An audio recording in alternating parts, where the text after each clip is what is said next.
from the curse was on once already, right? Yeah, that was me. Okay, I thought so. Yep. I could remember if it was you. I just wanted to make sure. Yep.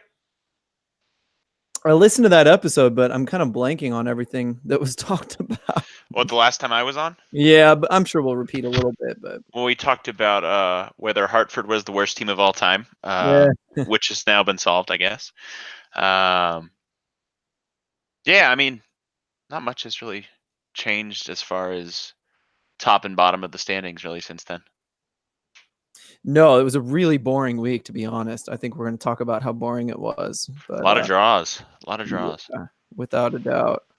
But it's funny, the most exciting match I thought of the week was a draw, and I thought that the least exciting match of the week had like had 6 goals in it. Tacoma Fresno, I thought was the most boring match of the week. Had 6 goals. And then the most exciting match of the week was Indy Nashville, I thought. That's funny. Which had no goals. Yeah, that's true. I didn't catch all of that, but it was good players playing each other. It was up and back. It was end to end really for most of the match. Like I said, that the 3-3 at Tacoma Fresno match was 2 okay goals, but mostly garbage goals and just terrible defense. But I thought that the Indy Nashville game was a lot of fun and good banter pregame, which is good too. Without a doubt. Yeah. So we're starting a little late. Any idea when we'll win? Yeah, 10 minutes. Oh, okay, cool. I just started the thing, so there might be people even chatting with us right now. Ah, shit. Oh yeah, let me pull that up. Hi, Alan. Hi, Steven. I always forget that they can hear us, but there is a delay. Okay. Here we go. I will be right back. Mm-hmm.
Been real tired before I signed on, and this beer's already helping. I was gonna ask, is it frowned upon to have a beverage during the show, an adult beverage during the show? No, not at all. All right, good. I once had 2 whiskeys instead of 1 in a show, and it showed. I regret it. I got a little too ranty about silly things, like heated about them. I'll stick to beer. There you go, exactly. I guess that was at your own risk to yourself. Yeah. Yeah. We don't care. Too much Arsenal going on there, I guess, is what I. There's a lot of Arsenal. I'm not saying there's too much. There's a lot, yeah. The jersey, couple scarves, the T-shirt. There's a lot of other stuff too, though. Yeah, it's true. Somos Unidos. Oh, that is New Mexico. Yeah. Albuquerque Soul. Got the curse one up there. Oh, yeah. So have you been to a bunch of games to see Arsenal? Is that how you have so many? Or No, I've just been a fan since I was 5 years old. That'll do it. Just grew up on it. Wow, man. My family's from North London, so I was raised on it and since I was a kid. There's a lot more Arsenal if I were to turn the camera, but I'm not going to. So funny. I got the South Jersey Barons over there too. I don't even know who that is.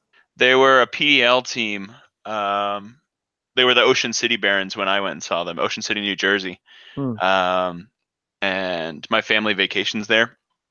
And I would go to the games every year. Every year we'd go to vacation there, and I would go to a game or two because we'd be there for a week. And it was kind of like an adopted PDL team for me, which was fun. They don't exist anymore. That's sad. Yeah. So how many generations ago was the North London thing? My family? Mm-hmm.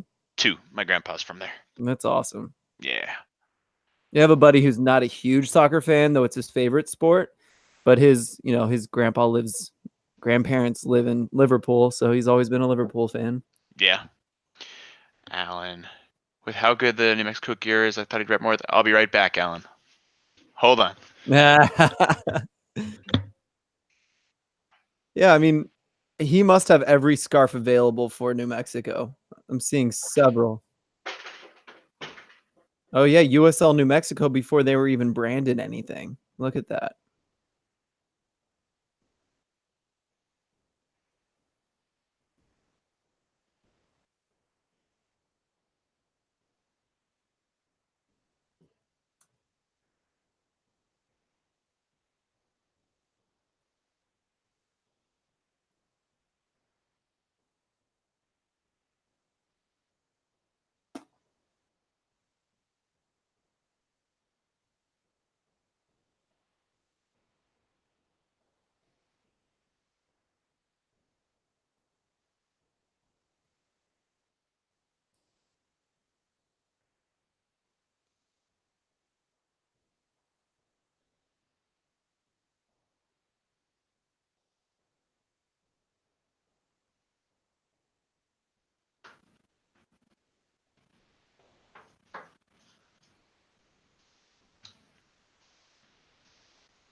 There you go, Alan. Nice. Nice track jacket. I love this jacket. Yeah. Makes me want to grab my my St. Louis one's cool. I'm gonna grab my St. Louis one. I'll track jackets all the time.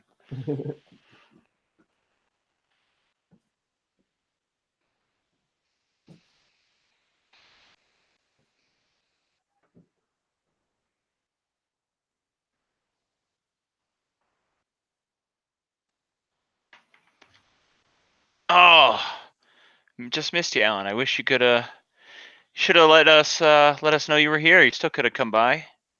We're always doing soccer stuff, even if United's not in town.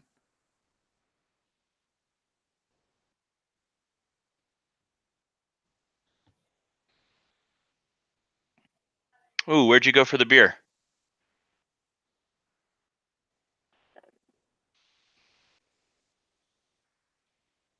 There's a lot of good places here.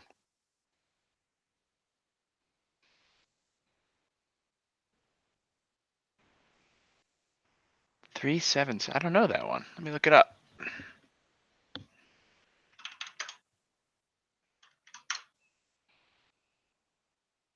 Huh? Is that new? Or have I just missed it this whole time? I pride myself on knowing all the beer in town, and I don't know that one. Hey, don't bite that.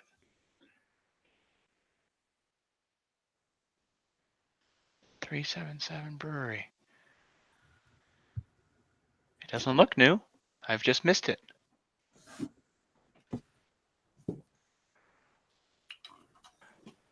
I'll have to check it out. Alan, you've recommended a beer spot for me in my own town. Ow.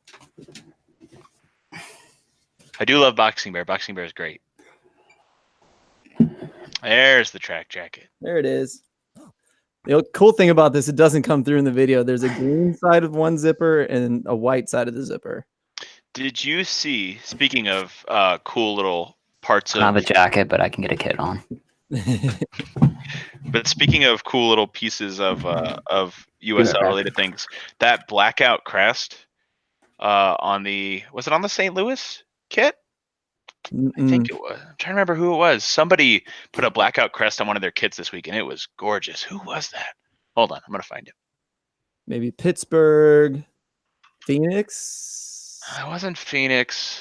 I don't Who think it was was Pittsburgh black? either. A blacked out their Just the team. crest. Just the crest. Don't eat the mic, honey. That must be a puppy. Yeah, she is. Only a puppy would try that. Yeah, I know, Andrew. St. Louis had one on a hat too that was blacked out. That was cool. I thought it was St. Louis who did it at the crest, but I guess not. Not on a jersey, that's for sure. They didn't play this weekend either, so I know for sure it wasn't them. Oh yeah, and if you want beer recommendations, ask Alan. He's sent me a kit of awesome San Diego beer. Oh man. I owe him. Right. I was saving a beer for him, and I'm drinking it right now, so I gotta buy more.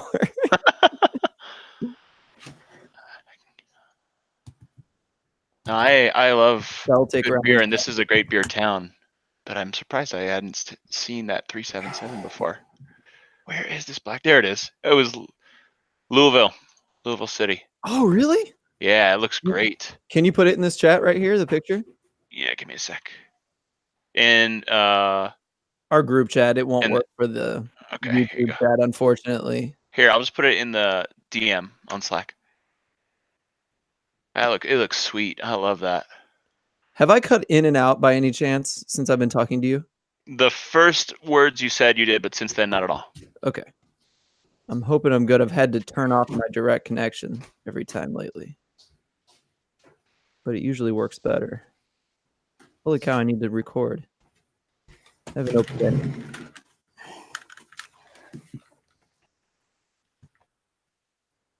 So yeah, I put it in Slack. I love that.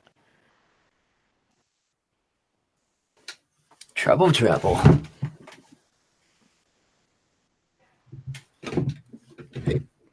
Coming in. Pony. What's up, Pony? Hey, Hey, Pony. a dog. And my cat bothered me right now too. Let's see if I can even miss.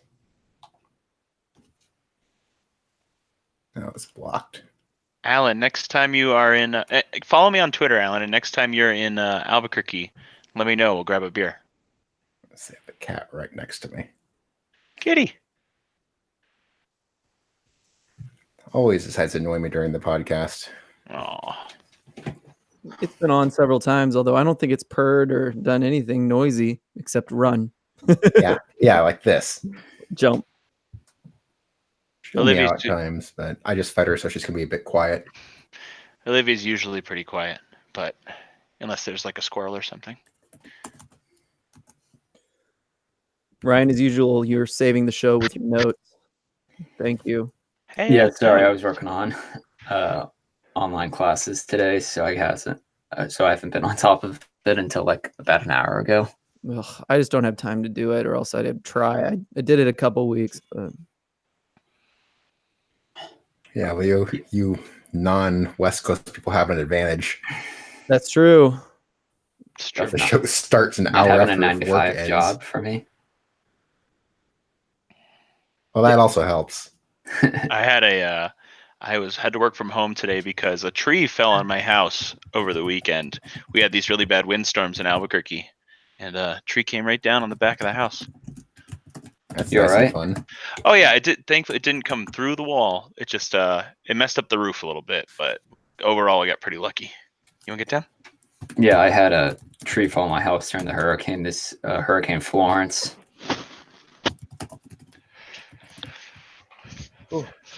Where are you? Where you get hurricanes? Wilmington, North Carolina. Gotcha. So yeah, I had to evacuate the city for about a week. Well, I was already up at school in Greenville, but I had to evacuate Greenville anyway. Wow. Yeah, I grew up in South Florida, so I feel you. I remember what those were like. I don't miss the hurricanes. Cost of living at the beach, I guess. Yeah, I guess so. All right, fellas, you want to give it a shot? Let's I'm do going it. to fly by the seat of my pants a little bit tonight. I'm thinking we'll start with I think we'll just go top to bottom, to be honest with you. We'll pick out like 3 to 5 actual championship games, and then we'll talk about the rest a little bit more in depth. Sound good? Sounds great. Okay. Here we go. Welcome, everybody, to the USL show. This is Phil. Evan is out this week, but we do have a full cast thanks to some help from a few friends. But we'll start with the ones that are normally here. We're going to start with Pony, just joined us most recently. How's it going, man? Pretty good. How you guys doing? Pretty good. You're coming in fresh from work. You got an extra 15-minute break today. I know. Lucky me. I have an hour after the deadline it hits to get home. Oh, boy. We also have Ryan, the other half of our stats department. Ryan, how's it going, buddy? It's going pretty well. Just kind of hanging out in Wilmington, celebrating Celtics trouble before the other club of my heart plays on Saturday. Yeah, actually, maybe we'll start with that thing you suggested a little earlier. But you are rocking a Celtic kit at the request of me and Alan. So Trouble. I like it. Our special guest today filling in because we were going to be missing Kev and Evan. We have David Carl. I had to write down your name because I knew I'd forget it. Everyone knows how bad I am with names. But David, how are you doing, man? Doing great. Thanks for having me on, guys. Always happy to fill in. Yeah, this is your second appearance. David is from the Cursed Cast, part of the Cursed supporter group in New Mexico. So I hope you guys have checked out their podcast. It's been very, very good. You guys hit the ground running. You had a guest for every show, pretty much the first several episodes. Yeah, first show was head coach Troy Lesane. We got Peter Trevisani, the team owner. We got Santi Moar on there. We've had a guest. We had Kelsey Steele from the USL come on. It's been fun. Oh, for real? Yeah, she was on 2-3 weeks ago because she had come for our Cinco de Mayo game and they did a kind of a video piece they're still putting together on that. So it was cool to have her on. Very, very cool. Yeah, and the league has some podcasts, and I listened to hers. I haven't gotten to the Honest Lads one, but I am going to give it a shot, and I think it's really cool. I was secretly hoping they do all the recaps of all the games, and then we could just come on here and talk about what we wanted. But they're smart enough not to do that either. So The Honest Lads one, they do a good job. It feels it's nice to get those guys unscripted. I enjoy it. I enjoy that a lot. And I listened to the first episode of the Kelsey Steele one. I haven't heard the second one yet, but I enjoyed the first one too. Yeah, there's a little more like pop culture kind of topical, which is enjoyable. And then 3 Honest Lads, we hear those guys every week. So again, I'm with you. Being able to hear what they have to say off script should be pretty good. Yeah. Okay, now we're gonna start with what Ryan suggested. We have I think it's pretty clear that a lot of Americans, most of the people on this show are all fans of the Premier League. It's pretty obvious if you're watching the feed right now that David has a special team that he likes. There's Arsenal and New Mexico stuff all over the place. I know what I like. So I thought we'd start, or Ryan suggested rather, that we start kind of picking our picks for Champions League and Europa. What is the proper term for that? I always call it Europa. Yeah, the Europa League final. Okay, Europa League final. Thank you.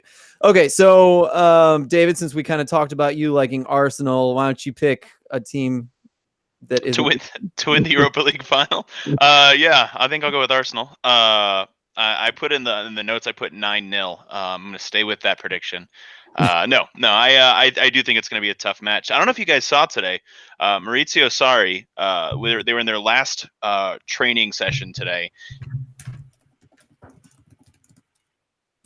Storms off pitch because David Luiz and I don't remember who. I think it might have been Hazard and Luiz were coming together and fighting in their last training session before the European League final. I'm okay with that. So I'm gonna say Arsenal 2-1. I think it's gonna be tight. Yeah, I imagine. I think the tension is maybe hitting all-time high here. A lot going on for those guys. Pony, do you have a team? Do you have time to watch Prem League with everything you're watching? Yeah, but I mean, for me, I don't really have a dog in the fight for Arsenal Chelsea. I guess I somewhat go Chelsea because I have a friend who supports Chelsea, so why not have him have something good? Ryan, how about you? You're the most informed one here, to be honest. You and David probably, but yeah, I'd like to hear what you think.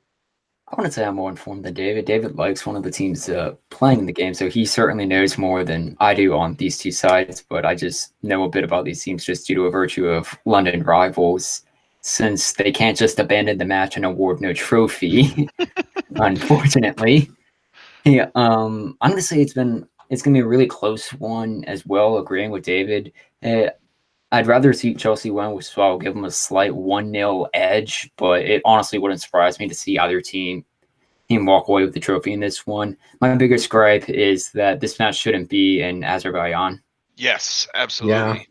Yeah. It's poor for the fans. It's poor for, you got a player, Henrik Mkhitaryan, who's Armenian. He's not even, it's not that he's not allowed, but he's not safe going into Azerbaijan. Also, it's the Europa League final, and the match isn't being played in Europe, so that's fun. They had like two other locations they could have played this at. It could have been in Sevilla, Spain, or Istanbul, Turkey. Istanbul ended up getting the UEFA Super Cup match, so I'm not sure, or if that was a deal that they had struck that with Azerbaijan that you'd get the Super Cup match or you'd get the Europa League final. But this match could have been in definitely other locations. If they didn't want to do the Champions League and Europa League final in the same country, they could have easily just put this thing in Istanbul, or there were a few other locations that were expressed interest in bidding. Hampton Park up in Glasgow was one place. That would have been an easy trip for the Londoners, or they could have done it in I think one of the German stadiums, I can't recall who, but I think Frankfurt had even offered to have their place at the start of the year. But it just shouldn't be in Azerbaijan.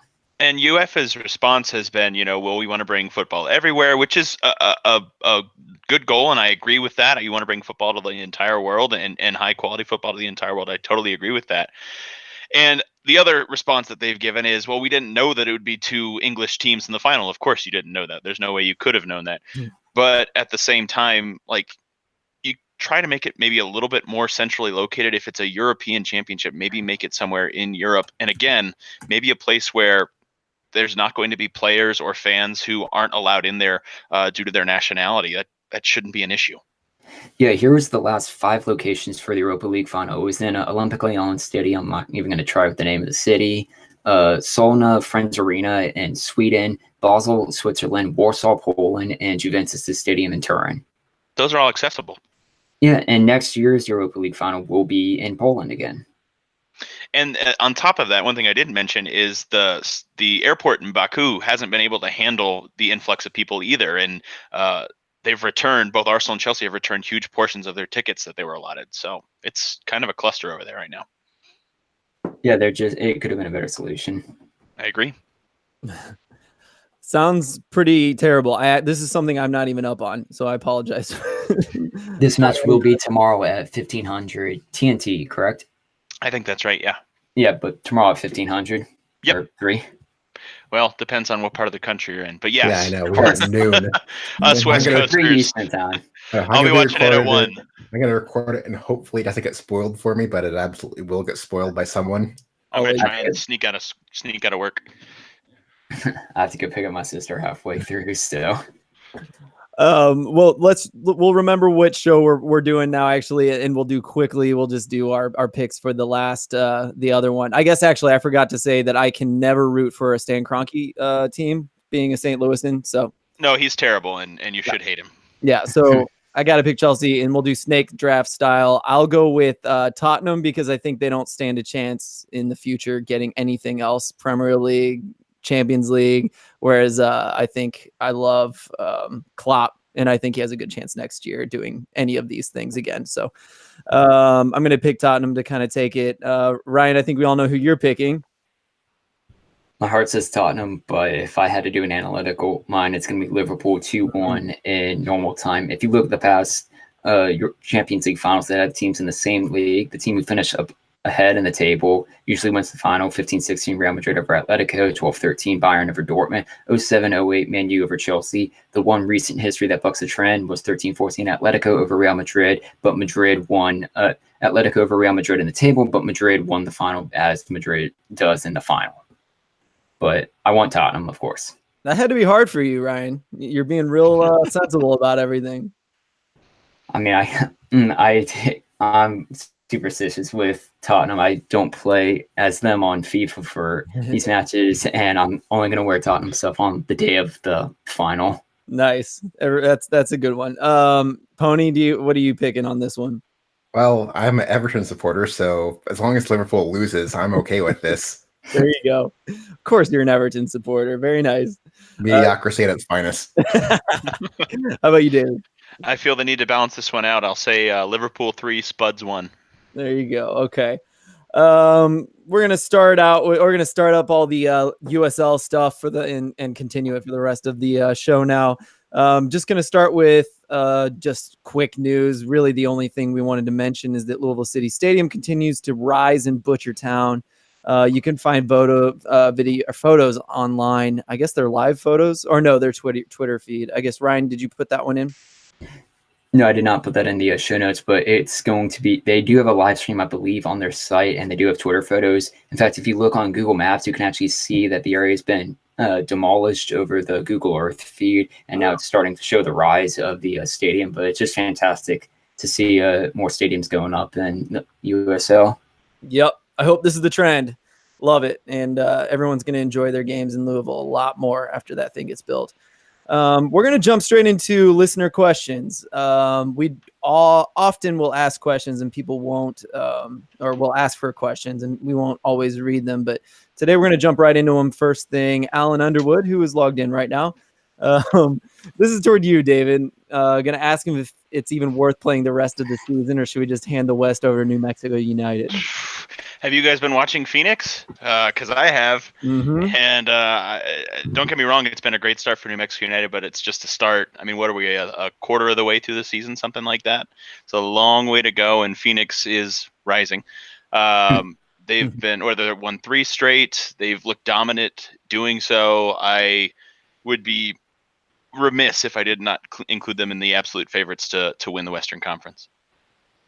Yeah, I mean, I'm trying to pull up the standings now as my computer's being slow, but as terrible a start as they had, as much as I was about to even freak out about Phoenix, and I was trying not to, I was trying my damnedest not to freak out about them, but I was on the verge of doing it last week, or the few weeks ago. Yeah. But I'm pulling it up right now. Phoenix is in second place right now. What? And they're 4 points back, but there's also a game in hand there. So if they win, I don't know what their next match is, but if they win, they're a point behind New Mexico. So to say to hand it over to New Mexico, I think it's incredibly premature. And there are teams that could catch New Mexico if they. I think El Paso can. I think Fresno can catch them if they win their games in hand. So far from over. Yeah, and I think, Pony, I think this is something you should talk about. Is, do you feel like New Mexico has some weaknesses that can be exploited by someone like Phoenix or Fresno or what was the other one? Reno you mentioned? El Paso. El Paso. Yeah, well, Reno is one team we beat them, but I think as far as El Paso, as New Mexico goes, I think one of their problems is they might not have the depth, but also that they don't have the defense. That's what still scares me is they have 2 shutouts this year against RGV and San Antonio, who are both barely playoff teams, if playoff teams at this point. Mm-hmm. And I was looking back since 2011 modern USL, as I usually call it. No team has ever won the cup without shutting down at least one team during the playoffs. And I'm not sure New Mexico could actually do that. They're going to be a great team. They're going to make a good run, but I don't think you could keep scoring almost 3 goals a game for an entire season, plus playoffs against good sides, when your defense gives up over a goal a game on average and closer to 2. It's interesting. Sorry, go ahead, Ryan. I was just going to say, in the last 5 league matches, New Mexico has allowed 7 goals. And that's what I was getting kind of at. David, what do you think? Well, it's interesting to see the dichotomy between the 2 teams on top of the respective tables. Look at Tampa. I mean, what are they at? 7 shutouts so far, getting close to the league record on that at this point in the season. And New Mexico's got 2. I mean, they score a ton, obviously. And Troy Lesesne plays an exciting brand of football. But you're right. Defense wins championships is the old mantra. And I think New Mexico will need to improve on their defensive performance to have a shot at the title. And here's hoping they will. Right. In the last 5 games, they did play Austin and Colorado Springs, gave up 2 goals combined, and those teams averaged less than a goal a game. Mm-hmm. So it's not like they shut out a great side. They allowed a goal again, which is normal for them against 2 teams who usually don't even score. I think Colorado Springs, correct me if I'm wrong, but I think Colorado Springs has only scored 2 goals at home all year, and one of them was against New Mexico. Mhm. I could believe that. Yeah, looks like it checks out. Yeah. Yeah, they Only scored scored 2 4 goals all goals. year. They scored four goals in their first game. Since then, they've scored 6.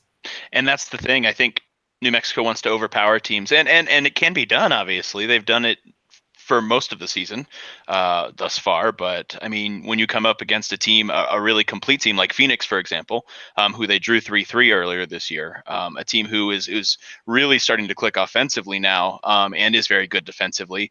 What are you going to do? It's going to be difficult to overpower a team like that. Yeah, it's like asking the Red Bulls 2 to win the East, where they can score, but their defense isn't always there, and they're going to get beat because of that one game.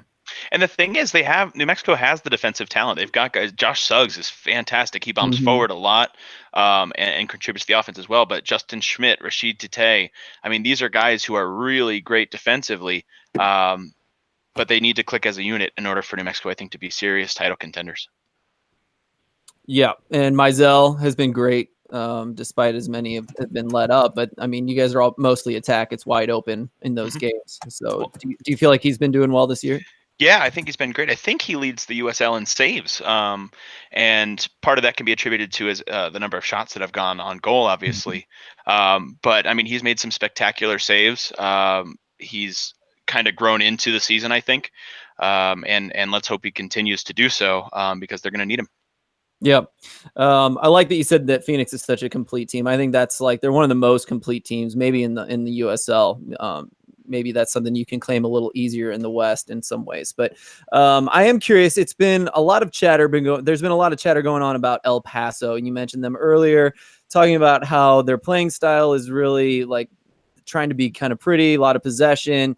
Kiesevetter's been really nice for them. I know they have a lot of other good pieces that I just don't know their names right now. But I thought I'd mention that, and maybe, David, you can talk a little more about El Paso, what you've seen of them in the West. Yeah, Kiesevetter obviously is number one there. I mean, his first 3 games, he had 3 braces.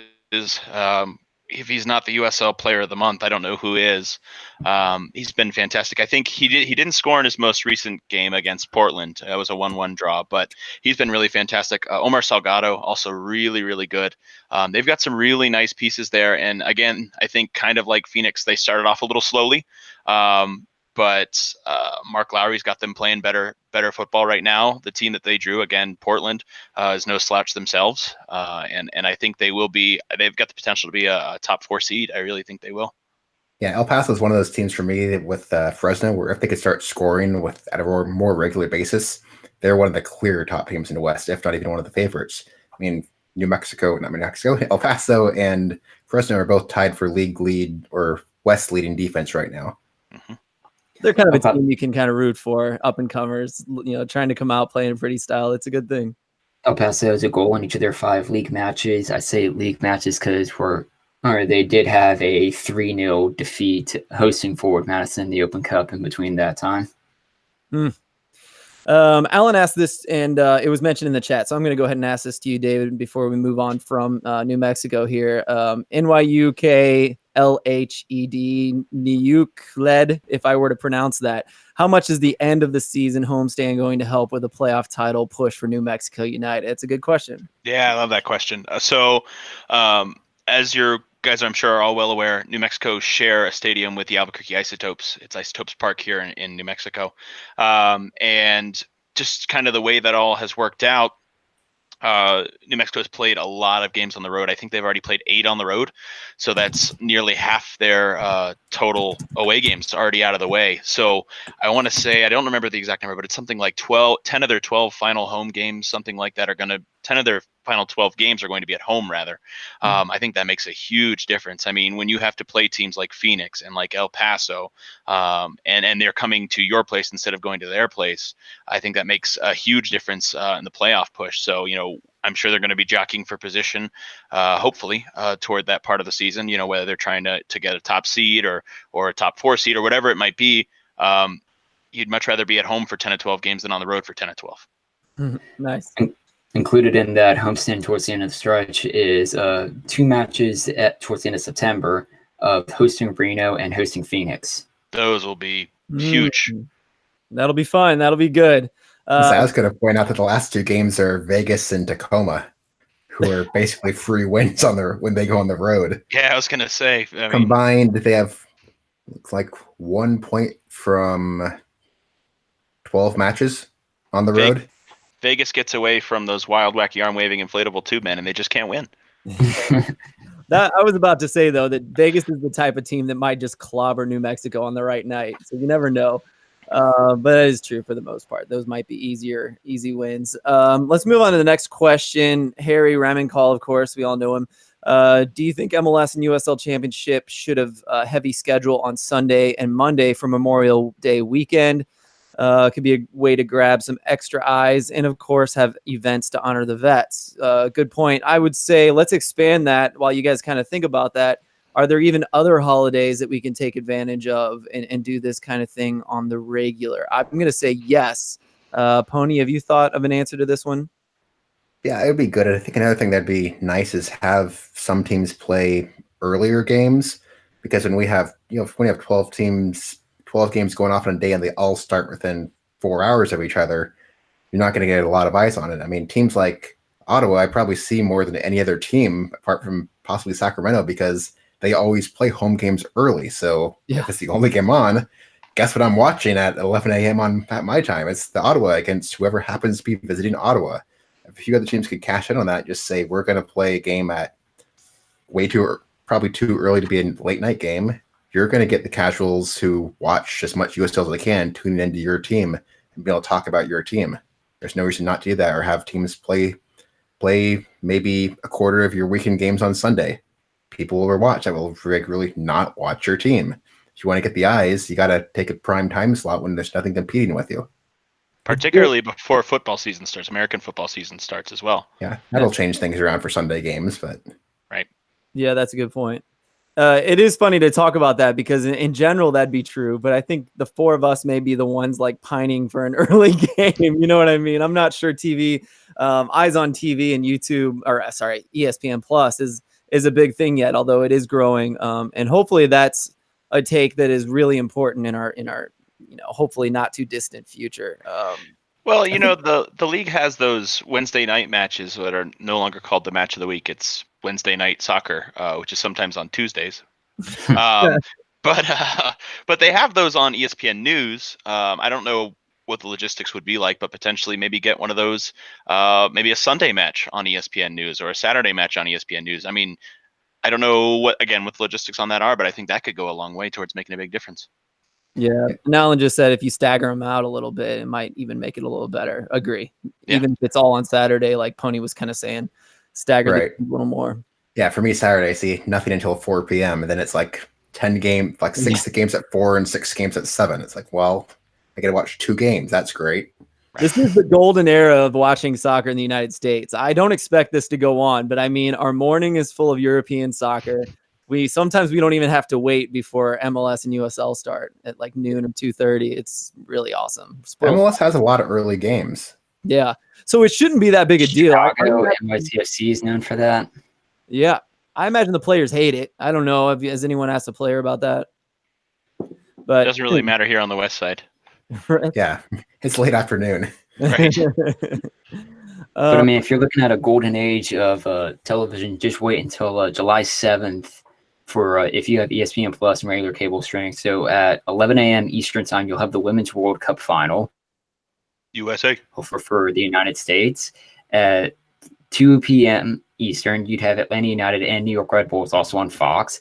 At 4 p.m., you'd have the Copa America final. At 6:30, you have Portland Timbers NYCFC. And then at 9 p.m., you'd have the Gold Cup final. Oh, my God. Whew, I know what I'm doing that day. Sounds great. Absolutely nothing. That is 5 days too early for me to properly enjoy, but I will still enjoy the day for soccer. I may pop my first beer at 8 a.m., just really make a day of it. I'm starting to drink now, just to prepare.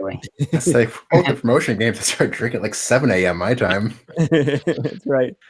All right, guys, let's move on to the next topic. It is Open Cup, one of my favorite tournaments of the year. We're about to go into the 3rd round of the U.S. Open Cup, and it begins in Oklahoma City. Does it? It's right not away. Right, is it? Right away tonight. Oh, it is right now. It's Rain delay tonight. Okay, rain delay. So I hope that happens and doesn't get postponed. That's going to be a really fun game. My favorite thing about this is obviously East versus West, and we get to see a little hint of what that might look like. Although Oklahoma City's not incredible right now, right? Yeah, I think they're kind of going to be mid-table. Yeah. They're 5th in the West at the moment. Okay. Yeah, and I mean they got some players too. 6 So points off New Mexico. I'm most excited to see what tactics get squeezed out of this game and what it'll be like. Super defensive versus a team that's used to playing open. I'm really excited. Yeah, I think they're a team that's played above their heads thus far, and against weaker opposition. I think they've got a tough run of fixtures coming up. Pull it up here in just a second, but I expect them to kind of come back down to earth. I think you said they're 5th right now. Yeah, I think they're a playoff team, but I think they may be a play-in team. That's why I had the start of season play-in team. I have seen nothing to change that so far. Yeah, OKC's next 5 is hosting Los Dos, at New Mexico, at Fresno, hosting San Antonio, and hosting Phoenix. Yeah, that's probably at least 2 losses, if not 3. Yeah, they're just too opportune for me. You know, like they're going to rely on finishing really well in their games. And so if they do good finishing, then they're going to have a great game. If they finish badly, it's going to look pretty bad, I think. At least that's the vibe I get. Knucklehead in chat said the OKC game will be played tonight no matter the start time per Energy Twitter. Looking forward to that 3 a.m. start. That's Niukled is his name. I said that earlier. Oh, Niukled. So you know. No, it's Knucklehead. I should have figured that out. I don't know. I think I like Niukled more. He has been dubbed. North Carolina FC versus Florida Soccer Soldiers. We had to mention this. We won't mention every one of these, but this is the last amateur team. No, it's not. One of two amateur teams left because Orange County FC beat Orange County SC. So from now on, I'm not sure we're allowed to call it soccer, actually. Is that what that means? Yep. It's not for everyone. But yeah, the Soccer Soldiers, that was a bit of a shocking Soldiers. Charlotte. I don't see them winning this game against North Carolina, who's been incredibly solid against superior opponents all season. But did you see them winning the game against Charlotte? Yes.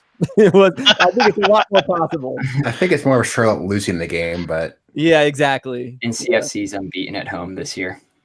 Wow. That's all right, so you guys are all counting out the Soccer Soldiers. I'll pick them. All right, you're picking them. Hey, I've been saying North Carolina is a bit overrated, but I think even this is a little bit of a step too far. I could see it being scarily close for them, though. I did love. We talked about this on the Cursecast the other day. I loved all the people coming together to donate to their campaign to get up to North Carolina to cover their travel costs. I thought that was awesome. Yeah, more magic of the cup. It's romantic as hell. I love it. Let's move on to the other amateur team, which I just mentioned, Orange County FC versus Las Vegas Lights FC. This is a fun matchup. I think Orange County has a decent shot against Las Vegas for this. Is it in Las Vegas or? That's the question I was going to ask. In Vegas, though. Okay, yeah, never mind. I think Vegas. If it's in Vegas, Vegas wins. If it's away, you have a good upset. I agree. I'd take the home team, whoever it was in that one. They played SoCal United last round, and SoCal is so good. I don't think anyone is going to play Vegas better than SoCal did, and it is individual talent, as it often is for these amateur teams. It's like someone shines and has a good day and they win. But man, SoCal did so well against Vegas, and Vegas still pulled out the win on that one. So it'd be hard to see them losing this one, especially at home, like you guys mentioned. What takes up for the cup? Yeah, it would take luck. Like a Vegas player gets sent off early. No, which is possible too, actually. Good point. It is Vegas. Working our way up, St. Louis FC against Forward Madison. If you don't mind, I'm going to start us off on this one. I did see these guys in preseason play each other. Granted, it's preseason, but Forward Madison did kind of bunker and look to counter in that game. Not saying they're going to do that in this game, because the weird thing is that they do like to kind of possess the ball, and they didn't necessarily sit back against El Paso, but they could be playing into St. Louis's hands if they try to possess the ball too much against a team like St. Louis, who likes to press and they don't care to take the ball. So that'll be an interesting one to see how the tactics shake out in as well. Ryan, it looks like you're bolding some things. Is there something you can mention here? I just wanted to mention that Forward Madison already received the USL League One divisional bonus of $25,000 being the furthest advanced team from that league. Whereas for the Soccer Soldiers and Orange County FC, it'll be whoever can take their team further if both of them end up losing in this round. Mhm. And is that 25 grand for them as well, or does it kind of scale? It's so how the payment goes out. I think it's roughly around 800K for the winner, 100,000 for the runner-up, and then 25,000 to whichever division's farthest advanced team. So there will be 25K to the highest advanced USLC team, USL1 team, and then open division as a whole. So not League Two and PSL qualifiers. Okay. This is assuming that a USLC or a team from this league doesn't win the cup, because obviously there's not like an additional 25K onto the winner of the cup if you win the cup. If two USLC teams are the last two, do they split that? I think what ends up, there always has to be a winner. It happened to Wilmington in 2016 where it was them and one other side who were the last two remaining USL teams in the league, and both of them had lost. But since Wilmington took their game all the way to penalties and the other team had lost in normal time, Wilmington got the cash because they had quote unquote went further than and their other team. I'm not sure what the breakdown is if they both lose in the same amount of time though. So I'm not going to venture a guess past that. Fair enough. I figure we'll finish this one up with the teams that we know and follow, and then maybe we'll kind of have a couple of talking points about the Open Cup before we move on. But Pony, why don't you talk about your game, Sacramento versus Fresno? It's a good matchup. Yeah, it could be a good one. These teams played recently, and Sacramento kind of got a fluke goal to win 1-0 in Fresno. That's the only game Fresno's actually lost so far, but Sacramento just doesn't look right so far. They have always been a team who can't score consistently after the first few years, and last year they ended up losing their center defensive mid Hall to no longer to play, and he retired, and they just look like a wreck since then. The back line and the midfield can't link up well. There seems to be a lot of really weak play, especially against crosses, and I really would bet Fresno advances on this one. I think that should have been a draw the first time these two teams played, and I just need something from Sacramento too. So there needs to be some piece that they don't have to come in and fix that communication, to fix that back line, especially against, I said, long balls, crosses. They look bad, and Fresno looks good. I mean, they got exposed somehow against Tacoma in probably their worst game of the season last week, but this is one where I'd be thrilled if Sacramento advanced in this game. I just don't think they will, especially as they want to be preparing for their league game on Saturday instead. At least to me, I'd rather have them win that one than beat Fresno here. Yeah. See, but I said the same thing when New Mexico played Phoenix. I'd much rather them focus on the league, and then they won. And I said, well, man, I'm really glad they won, and I was just focused on the cup the whole time. So you don't care about the cup until you win a match, right? I think you don't care about the cup, at least to me, until you win this round, because then you go against the MLS team. Yep. Yeah. At that point, go, okay, yeah, show them who's boss. But for now, it's roll out a A-B mixed team, rest anyone who's at all hurt, give some young guys a chance, and if you win, you win. If you lose, oh well, you don't play Wednesday games anymore. Yeah. That mentality just highlights that MLS teams need to arrive in this round, not next round. Oh, yeah. They need to be in a round sooner than this. It will never happen just due to how they want to structure the tournament on their own rules, but it needs to happen just for a competitive base. I completely agree. I even think USL could come in a little earlier. But no, I think that needs to happen. And I said it last week, but the 12-man idea where it's always in the home stadium of the team that's lower in the league should always be a thing too, because they can use money. I love that idea. I never heard that. That's great. Mm-hmm. That's why I say I don't care if I'm repeating, because it's worth everybody hearing over and over and over. I mean, yeah, somewhat of a capacity, like maybe 1,000 people per round you could hold. So I don't want a team going to the fifth round, you could hold 1,500 people. But I don't know. I think that's magical in its own way. Yeah, I want to see. Cool, I want but to see at the the Florida same Soccer time- Soldiers beat an MLS team Yeah, at home. Yeah, like Cristo FC. I mean, Christos? They played DC United. Didn't they beat DC United? That would have been amazing. They- Tiny thousand. They beat Richmond, and then they played against DC United. It actually led them for, I'd say, about 10 minutes before there was equalized, and then DC took control in the second half. But I will say there's got to be something said that's pretty cool about going into, again, let's say DC United Stadium and just completely quieting that crowd as a lower level team. That's pretty cool too. They were playing it at the Maryland Soccer Complex, so it was still like playing in a park, which is what a bunch of these clubs do. And I remember still that cup run that Wilmington had, where they went into Real Salt Lake. That they got up 2-0 at halftime, and it was an absolutely silent stadium in Rio Tinto. Obviously, the match didn't turn out as expected, but I know at least everyone here who was watching it past midnight, East Coast time, was more just magic of the cup at that time. Most definitely. What do we think about what team? Let's say the USL championship teams all pretty much go through. Which championship team has the best chance to beat an MLS side moving on, or to go the furthest in the cup? Who's playing the bad teams? I was going to say, if the question's who has a chance to beat an MLS team, and call me a homer, but New Mexico United could play the Colorado Rapids. That's a real possibility. And they got their first win in 200 days last week. So I think that's a pretty good shot there. Here are the bottom 3 teams of each conference, since this will be structured based off of just where you are in the region. In the and Cincinnati Oval once more.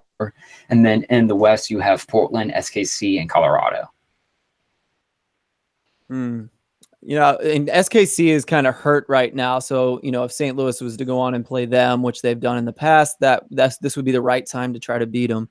And especially St. Louis doing. And I will say there are only 11 teams coming out of this round joining the 21 MLS sides. So there will be some all MLS matches. So we could very well end up just seeing some of these bad MLS teams play just other MLS teams, and some of these USL sides would get matched up against the tough ones. Like the one of the big ones is Chicago, Columbus, and Cincinnati always seem to be in the same pairing.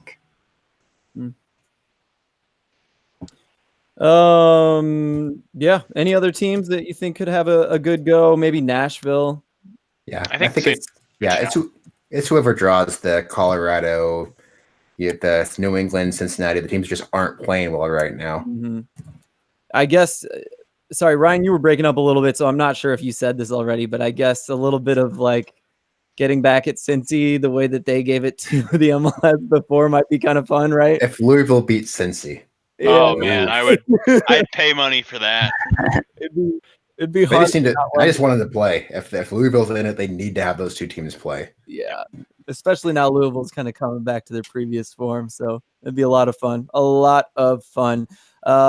David, I was gonna kind of touch on your game, New Mexico versus the Switchbacks. Any thoughts on that one before we move on?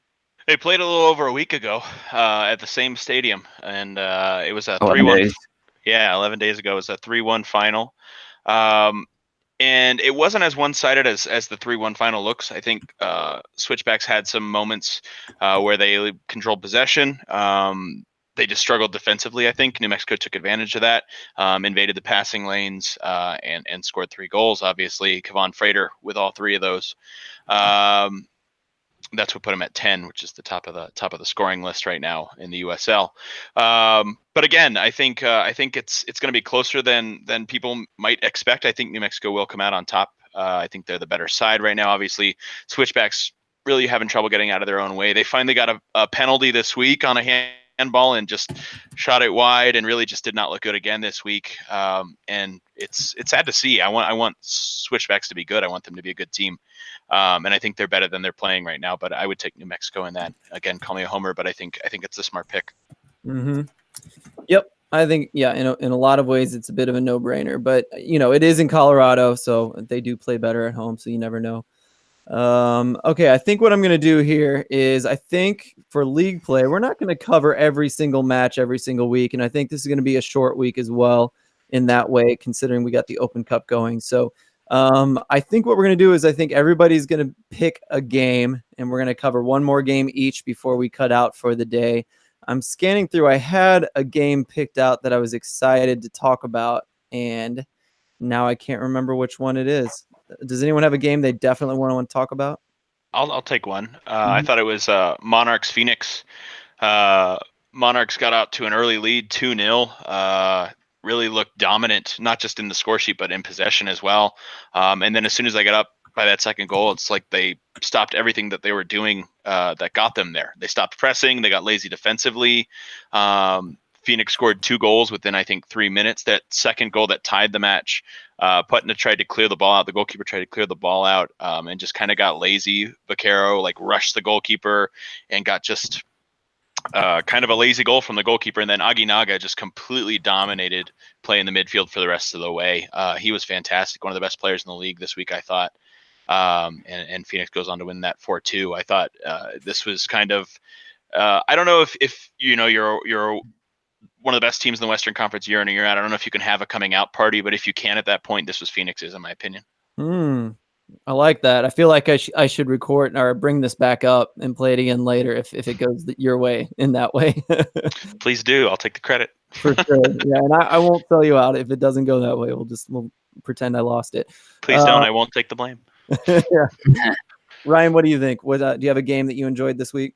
I had one game that I briefly wanted to mention, and then before I get into my actual one, I briefly wanted to say that Hartford quietly gets them another point through a draw against Ottawa. And I was talking on Twitter with Mike Watts, who said that Hartford would be a tough out for Ottawa, and I wanted to admit that he was indeed right. I was a bit more skeptical on Hartford being thinking Hartford would be an easy game for Ottawa, but they managed to at least get a 1-1 draw. So I thought that was definitely worth mentioning. But the big match I wanted to break down was Indy 11 and Nashville, which ended up as a 0-0 result. First off, there was just a bunch of the shade that was thrown prior to the match of just the printers in the supporter section, or the Nashville traveling section was absolutely fantastic. And even the Indy Twitter got in on it with their kind of printer not found graphic for their match preview. But onto the match itself, Indy and Nashville are both unbeaten in their last 4 matches. Nashville was shut out for they were shut out for the 3rd time this year, and Indy has only scored 1 goal in their last 4 matches and only 2 goals scored at home. And like Brian Cook had said earlier in the season, Indy is good at offense, they're good at defense, they're not good at doing both of those at the same time. And it seems like it's just that they'll have to eventually start scoring if they want to improve. But Nashville continues to kind of look good defensively. Yeah, without a doubt. A lot of people are freaking out on both sides of this, where, a lot of the Indy folks, obviously they're at home, so the onus is on them to win for sure. But this is a good game, and you almost kind of expected this kind of an outcome. I don't know if everyone else kind of thought that, but I did. Nashville, some people were upset in Nashville, and I don't really feel like they should be upset about a draw away against a team as good as Indy 11 in the middle of the season. I think part of the story here is that this was one of the most boring weeks of USL play in the year so far. And I think people are hitting mid-season and just kind of being okay with draws away. We've just hit that part of the season. We were talking about okay, what games are we going to talk about this week? Because a lot of them are draws or boring games. Well, I think you and I were talking about Phil when we first came on before we started recording. I thought the Indy Nashville game was the most exciting game of the week, and it ends up 0-0. And then Tacoma Fresno, which has 6 goals, was the most boring game I watched. So I think that kind of just ugly. It was so ugly. It was so ugly. There were 1 or 2 good goals in that match. Lawal's goal Hopiau's goal was beautiful, but beyond that, it was just garbage goals the whole way, and nobody maintained possession, and it was boring. But Indy Nashville, which is 0-0, was my favorite match of the week. Well, I think as Tony had mentioned either in our group chat or on Twitter, I wasn't entirely sure, but Indy Nashville could very well be a preview for an Eastern Conference semifinal. Yeah, absolutely. Yeah. Completely agree, and that's something we might have even thought in the preseason, and they haven't been letting us down per se. Pony, do you have a game that you enjoyed this week? I'll go with the ugly game, and the non-play was bad way, but it got really out of hand way in the Bethlehem Louisville 2-2 draw. People didn't watch this. There were 3 players sent off, and the game ended 9-on-9 because a Louisville player got hurt and couldn't continue really late in the game. And it could have been much, much more players sent off, and it probably should have been. I mean, this game probably should have ended 8-on-9. It was one of those games where people were just lost their head, and the ref lost control very early and just was never even able to regain control. It's kind of worth watching just almost if you've ever reffed a game or ever planned to ref a game, just see how not to ref a game to an extent. I mean, this is a ref who, I mean, he is experienced, but both teams just played very reckless, very careless soccer. Louisville went up 2 goals, I think just barely into the second half. Bethlehem got one back on a penalty kick, which should have sent a Louisville player off, but didn't. They got another one back on goal of the week nominee goal, which is a very nice goal. And after then, it was an odd game and a week of lots of games being boring because nothing really happened or just being a clinical 3-1 win of a good team against a bad team. This was a Louisville team who started to regain their ground against the Bethlehem team who's really not looked that great this year. They've kind of regressed back into the first season. Well, they might be a playoff team, maybe not. But it was just a very odd game. It's worth watching at least the highlights because of how unusual it was. It seems very out of place, but in a week of probably the worst USL week of the season for games you should watch, this one is something to watch for more of a bad reason, I guess. It's just one of those. It was one of those games where, I mean, honestly, I could have seen 3 Louisville players and 3 Bethlehem players should have got red cards. Yeah, I asked Evan about it. I was like, yo, Evan, what happened? And I got no reply. And I don't think it was because he didn't want to talk about it, but that's what I'm going to decide to take it as right now. I think the game I wanted to talk about, and I'm going to be honest with you guys, I've been obsessed with the U20 World Cup, so I haven't been watching as much USL, but I watched a decent amount of the Bold New Mexico United game. And I don't know. I thought it was kind of a surprising start where New Mexico was kind of owning things, but Austin was really taking their chances at the right time. And I feel like they're at their best when they kind of do that.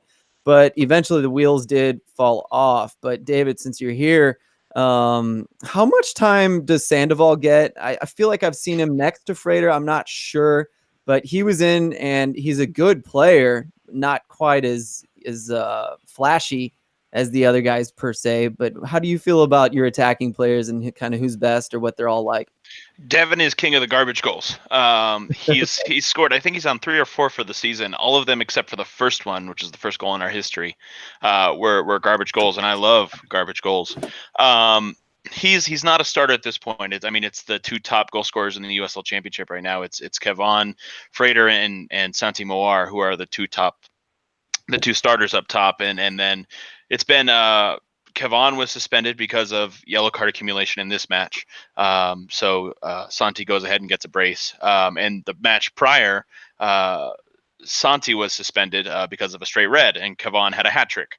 So they kind of pick up for each other, and it's been really nice to see. And if Devin Sandoval can be your third choice, if you want to call him that, I don't know that I would. It's just kind of a rotation kind of thing.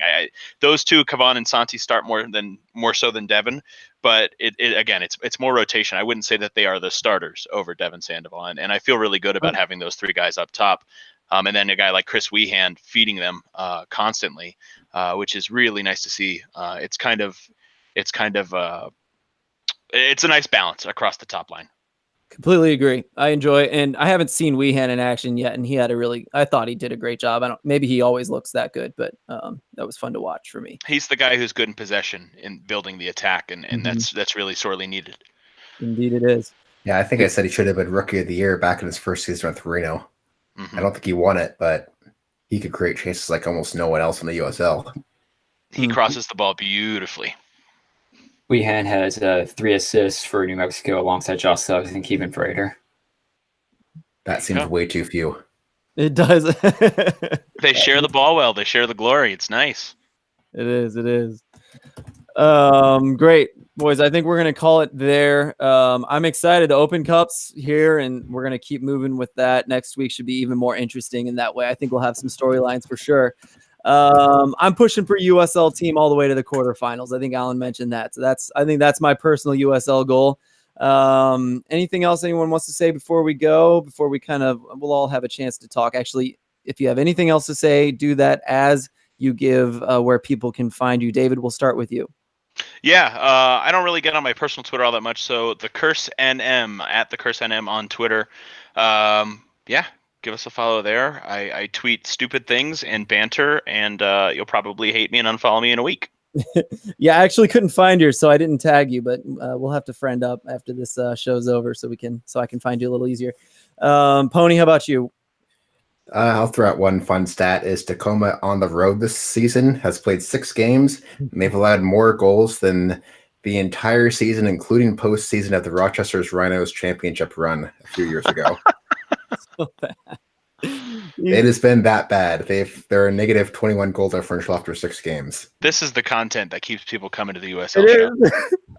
You DM'd that, and I don't think any of us responded, but I sincerely, Pony, even though I don't respond, I like shook my head and giggled in the morning when I woke up and saw Oh, it. it's all bad on the road for them right now. But you can find me on Twitter at USL_pony for more stats like that and drunk pictures of my cat.